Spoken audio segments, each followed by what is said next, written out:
Hello guys, welcome back to my channel. अगर आपको मेरे वीडियोस पसंद आ रहे हैं तो प्लीज़ मेरे चैनल को लाइक, शेयर एंड सब्सक्राइब जरूर कीजिए और नीचे दी गई ईमेल आईडी पे आप मुझे अपनी स्टोरी भी शेयर कर सकते हैं। शादी को लेकर हर लड़की के मन में बहुत अरमान होते हैं। राधा अभी नई नई शादी करके अपने ससुराल आई थी। उसके पति का नाम राजू था। लेकिन राधा अपने पति की दूसरी पत्नी बनकर ससुराल आई थी और वो ये बात जानती थी। उसके पति की पहली पत्नी से एक बेटा था, लेकिन उसे इस बात से बिल्कुल भी दुख नहीं था। उसने उसको पूरे मन से अपना लिया था और अपनी सारी ममता उस पर उड़ेल दी थी। राधा के घर में पति और बेटे के अलावा उसके सास ससुर, जेठ जेठानी, देवर देवरानी भी साथ में रहते थे। राधा का एक भरा पूरा संयुक्त परिवार था। राधा धीरे धीरे अपने ससुराल में अच्छी तरह से ढल चुकी थी कि अचानक एक दिन राधा के साथ कुछ घटना घटी। राधा किचन में खाना बना रही थी कि अचानक गैस अपने आप से ऑन हो गया, जिससे राधा बेहद डर गई और चीखती हुई किचन से बाहर आ गई। जब घर वालों ने उसकी चीख सुनी तो सभी दौड़कर उसके पास आए और उसके चीखने का कारण पूछा तो राधा ने सब कुछ बता दिया। लेकिन घर वालों ने इस बात को बहुत हल्के में ले लिया और राधा से कहा कि ये उसके मन का वहम है, इसके बारे में ज़्यादा ना सोचे, और उसकी बातों को नज़रअंदाज किया। लेकिन राधा इस हादसे के बाद बहुत डर गई थी।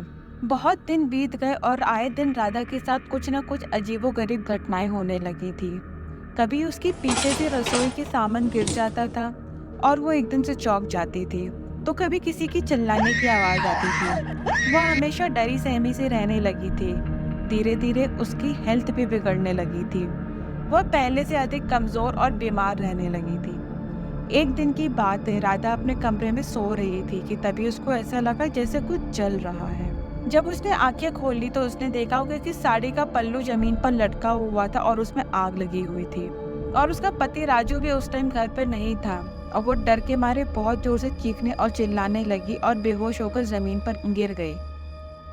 जब उसकी आवाज़ सुनकर सभी लोग उसके कमरे में आए तो उसकी हालत देखकर बहुत डर गए। जल्दी से उसकी साड़ी में लगी आग को बुझाया गया। जब राधा को होश आया तो उन लोगों ने राधा से पूछा कि ये आग तुम्हारे पल्लू में कैसी लगी। तो उसने कहा, मैं नहीं जानती है आग कैसी लगी, मैं तो सोई हुई थी।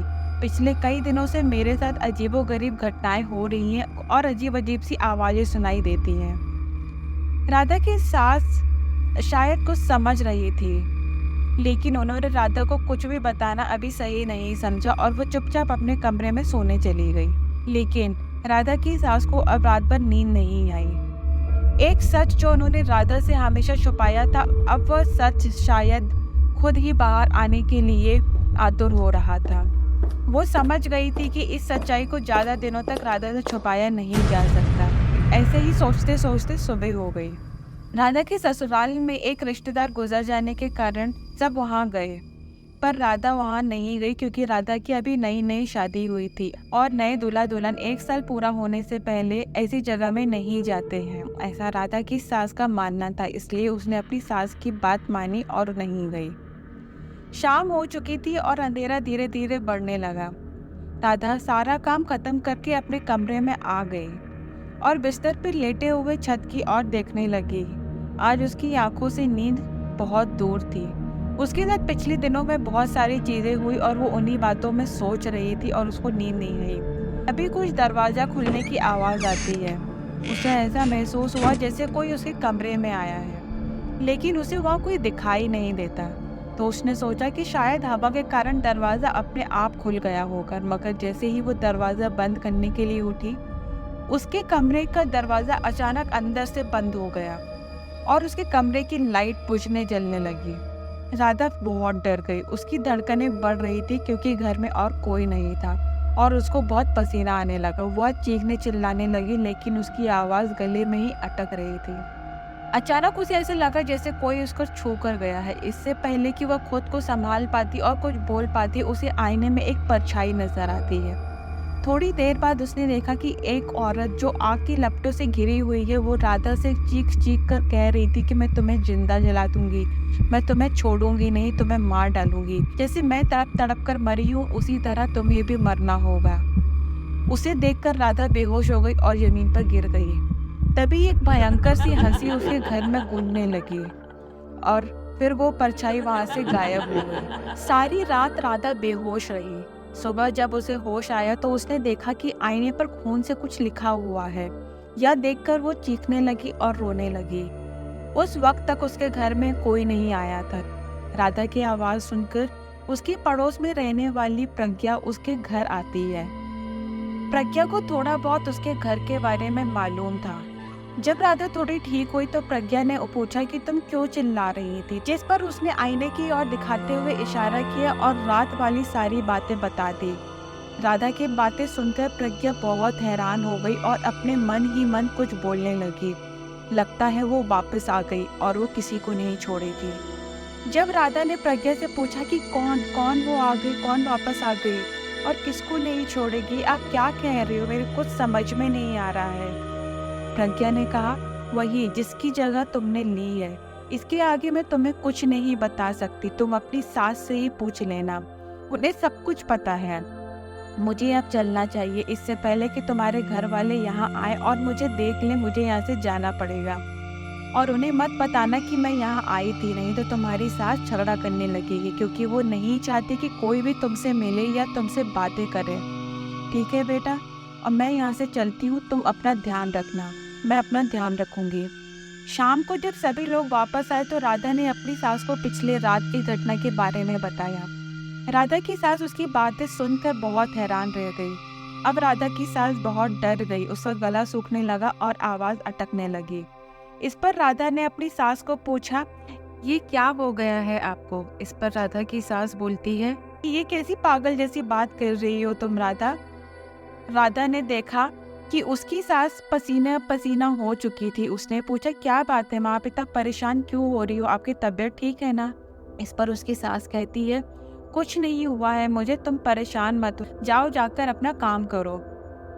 तब राधा ने कहा कि माँ, मुझे आपसे एक बात पूछनी है। क्या आप जानती है कि वो कौन है जो आग में जल रही थी और मुझे मार डालने की धमकी दे रही थी? राधा की सास सब समझ चुकी थी, पर वो अभी भी राधा को कुछ बताना नहीं चाहती थी। इस पर राधा बोलती है कि माँ, मैं जानती हूँ कि आप लोग मुझसे कुछ छुपा रहे हैं, क्योंकि जब से मैं इस घर में आई हूँ मेरे साथ कुछ ना कुछ घटना घट रही है, लेकिन आप उसे मेरे मन का वहम करके बात टाल देते हैं। मगर आज मेरे साथ जो भी हुआ है, इसके बाद अब मैं चुप नहीं बैठूंगी, मुझे सब जानना है, मुझे जानना है कि वो औरत कौन थी। राधा की सास ने सोचा कि इस बात को अब छुपा कर रखने का कोई फायदा नहीं है, क्योंकि अब सवाल उसकी बहू की जिंदगी का है। अब वो बात राधा को बताना जरूरी है जो अब तक राधा नहीं जानती थी। तब उन्होंने कहना शुरू किया, राधा, वो जलती हुई औरत कोई और नहीं, राजू की पहली पत्नी गौरी है। 2 साल पहले पता नहीं किस बात पर दोनों पति पत्नी के बीच कुछ कहासुनी हो गई और बात इतनी बढ़ गई कि गुस्से में आकर गौरी ने खुद को कमरे में बंद कर लिया, वही कमरा जिसमें अब तुम रहती हो। हमने सोचा कि थोड़ी देर उसको अकेले रहने देते हैं, जब उसका गुस्सा शांत हो जाएगा तो खुद ही बाहर आ जाएगी। लेकिन थोड़ी देर बाद उसके कमरे से धुआं निकलता देखकर हम लोग डर गए और उसके कमरे की तरफ भागे, लेकिन उसने दरवाजे की खिड़की बंद कर रखी थी। बड़ी मुश्किल से दरवाज़ा तोड़ा गया, लेकिन तब तक वो बहुत बुरी जल चुकी थी। जैसे तैसे हम उसको हॉस्पिटल ले गए, लेकिन हॉस्पिटल जाके पता चला कि गौरी मर चुकी थी। इस पर राधा पूछती है, तो सिर्फ वो मुझे क्यों दिखाई देती है और वो मुझे क्यों मारना चाहती है और वो किसी और को क्यों नहीं दिखाई देती है? क्योंकि राधा, तुम राजू की पत्नी हो, तुमने उसके साथ शादी की है, इसलिए शायद वो सिर्फ तुम्हें ही दिखाई देती है। तब राधा पूछती है, माँ, ऐसी क्या बात हो गई थी जो गौरी को आत्महत्या करनी पड़ी?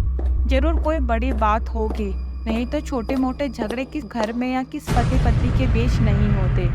मैं नहीं जानती राधा, अब मुझसे मत पूछो, मेरा सर दर्द होने लगा है। राधा की सास ऐसा कहते हुए अपने कमरे की ओर चली जाती है। शाम को जब राजू घर आया तो राधा ने उससे भी वही बात पूछने की कोशिश की, लेकिन वह कुछ नहीं बोला और चुपचाप खाना खाकर सोने के लिए चला गया। क्या राधा को अपने सवाल के जवाब मिल पाएंगे? क्या राधा कभी जान पाएगी कि गौरी कौन थी और उसने आत्महत्या क्यों की? आगे जानने के लिए देखें अगला भाग।